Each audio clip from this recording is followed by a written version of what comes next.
छोटे से शहर गोरखपुर की तंग गलियों में हर सुबह सूरज की पहली किरणों के साथ एक ठेले की आवाज गूंजती थी। टमाटर ले लो, आलू ले लो। ये ठेला चलाते थे रामलाल और उनके साथ होता था उनका 16 साल का बेटा आरव। आरव का जीवन साधारण था। सुबह पापा के साथ सब्जियां बेचना, दिन में सरकारी स्कूल जाना और रात को छत पर बैठकर सपने देखना। उसका सबसे बड़ा सपना था आईआईटी में जाना। लेकिन एक सब्जी वाले का बेटा जिसे ठीक से ट्यूशन भी नसीब नहीं, क्या वाकई आईआईटी तक पहुंच सकता है?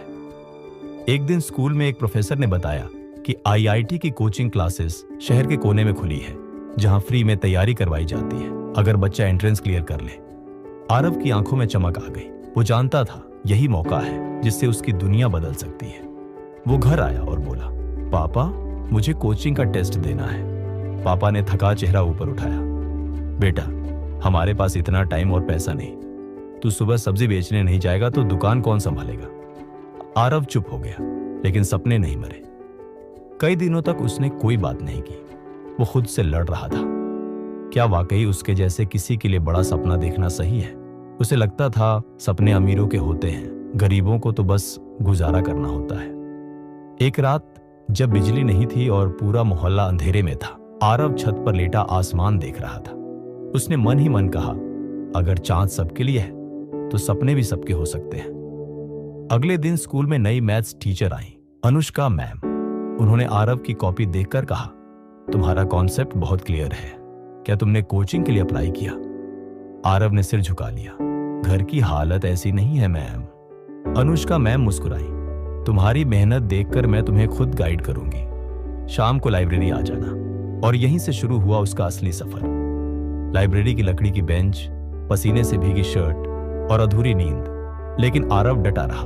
रोज सब्जी बेचने के बाद वो लाइब्रेरी में रात 9 बजे तक पढ़ता। शुरुआत में दिक्कत हुई, किताबें समझ नहीं आती, आंखें थक जाती। लेकिन वो खुद से बस एक बात कहता, अगर अब हार गया तो फिर कभी जीत नहीं पाऊंगा। 3 महीने बाद कोचिंग के एंट्रेंस का रिजल्ट आया। आरव सेलेक्ट हो गया था। उस दिन पहली बार उसके पापा की आंखों में आंसू थे, गर्व के आंसू। लेकिन चुनौतियां अभी खत्म नहीं हुई थी।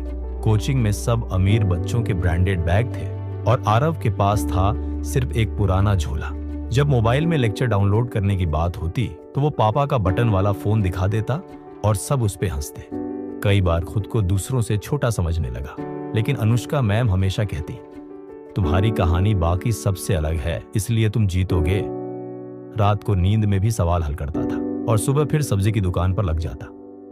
कुछ दिनों बाद आईआईटी जेईई का दिन आया। आरव ने कांपते हाथों से पेन उठाया। उसने खुद से कहा, मैं किसी से कम नहीं। हर सवाल को पूरी एकाग्रता से पढ़ा। जहां फंसता वहां अनुष्का मैम की आवाज गूंजती, डर से नहीं, दिमाग से लड़ो। यही सोचकर वो आगे बढ़ता गया। परीक्षा देकर बाहर आया तो चेहरे पर संतोष था। रिजल्ट वाले दिन पूरे मोहल्ले की सांसें थमी थी। और फिर मोबाइल पर मैसेज आया, ऑल इंडिया रैंक 432। पापा की आंखों में आंसू थे। उन्होंने आरव को गले लगाकर कहा, बेटा तूने हमारा नाम रोशन कर दिया। आरव को आईआईटी बॉम्बे में एडमिशन मिला। पहली बार हवाई जहाज में बैठा और जब क्लास में प्रोफेसर ने पूछा कौन कौन टॉप 500 से है तो उसने गर्व से हाथ उठाया। वहां वो उन बच्चों के साथ बैठा जिनके पास दुनिया की हर सुविधा थी, लेकिन उसके पास था जज्बा, संघर्ष और सपने। 4 साल बाद आरव ने एक नामी टेक कंपनी में नौकरी पाली। लेकिन उसने फैसला किया वो गोरखपुर लौटेगा। वहीं एक कोचिंग खोलकर उन बच्चों को पढ़ाएगा जिनके पास साधन नहीं पर सपना है। अब वो आरव नहीं, आरव सर बन चुका था। उसके पास महंगी गाड़ी थी, लेकिन वो अब भी सब्जी वालों के बच्चों को गले लगाता, क्योंकि वो जानता था कि सपनों की कोई जात, हैसियत या रेट नहीं होती। हर नए बैच में वो एक बात जरूर कहता, मैं ठेले वाले का बेटा हूं। अगर मैं कर सकता हूं तो तुम भी कर सकते हो, बस कभी हार मत मानना। अब आरव के पापा सुबह सब्जी नहीं बेचते। पूरा मोहल्ला कहता है, ये देखो हमारा लड़का जिसने गोरखपुर का नाम ऊंचा किया।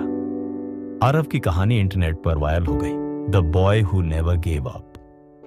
मोरल, कभी हार मत मानो। हालात कितने भी मुश्किल क्यों ना हो, अगर सपना सच्चा है और इरादा मजबूत तो एक ठेले वाले का बेटा भी आईआईटी पहुंच सकता है।